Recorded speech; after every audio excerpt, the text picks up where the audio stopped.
The Blue Album is better than Pinkerton, California alt-rock band and pop-rock band Weezer. Their first two records are considered by many to be their best. But every time they're brought up, someone has to say which one they think is the best, and usually that album is Pinkerton. The people who feel the need to say which one of the two is better. Wrong answer, buddy. Weezer's first album is their best album, and that's not some hipster shit either. That's objective truth. That's right. It's objectively better. For 1994, this album had an incredibly fresh sound, with its heavy, droney almost guitars, some really punchy drums too, but this edge was taken off by a kind of sad and nerdy demeanor coming through in the lyrics and the really catchy songs. Also, this album features much more clever songs and hilarious and interesting song topics, namely Surf Wax America, a hilarious track that, in a weird way, imagines Rivers Cuomo taking his surfboard to work while you're taking your car, you know, just alternative means of transportation, surfing. It's better. The song Buddy Holly, classic single, about a bit of a nerd relationship where Rivers is challenged with having to stand up for a girl and it doesn't go so well. Like, he's got to get in a physical altercation here. The song Undone, which uses this awesome sweater unraveling metaphor that is so catchy and so well executed,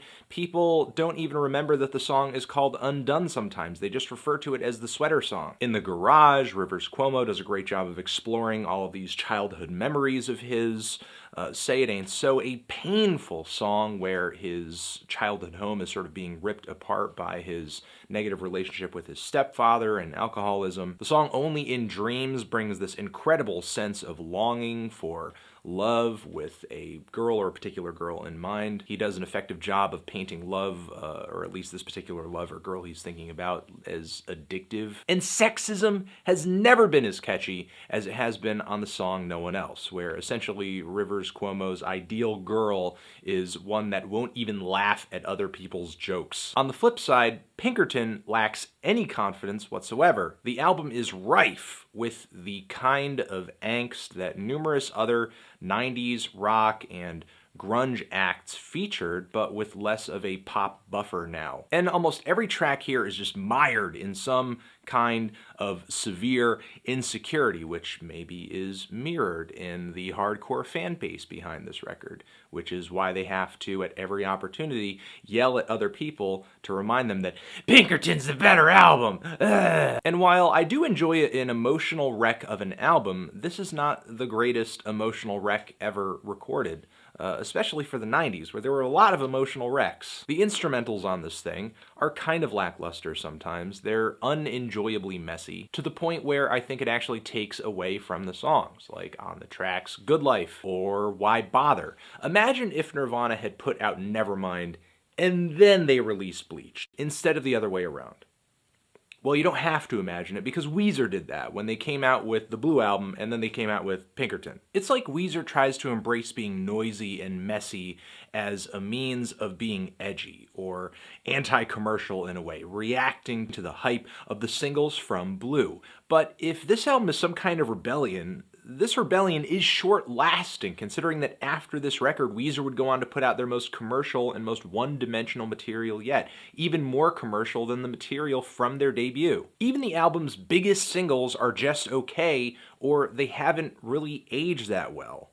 El Scorcho, that are clearly the result of Beck convincing all white people that they could or should rap, annoying guitar lead, and lyrics that put this song just a shade above hash pipe on the Weezer single Pantheon. Like that Bring the Bacon line? No, that line was never good. That line wasn't even good back in the 90s. While deeper cuts on here, like Pink Triangle, and believe me, I understand that Rivers has this tendency to allow his romantic desires and aspirations to push him into just illogical mental states, which is okay. It's part of the reason that Weezer is an interesting group and Rivers is an interesting songwriter. But this track about being sad that a woman that you're into is in fact a lesbian, featuring lyrics like "everyone's a little queer," Can't You Be a Little Straight, is so painfully idiotic that it makes me want to open up a Tumblr and blog about identity politics every day. I enjoy Pinkerton. I still see it as a high point in Weezer's career, especially with albums like Make Believe under their belts. It's definitely better than Make Believe, but it's definitely not better than the Blue Album. I don't care how many times you've written it into your tear-stained journal. Transition! If you disagree with this video, make sure you subscribe. And if you agree, make sure you subscribe. Also, don't disagree because you're wrong. Forever!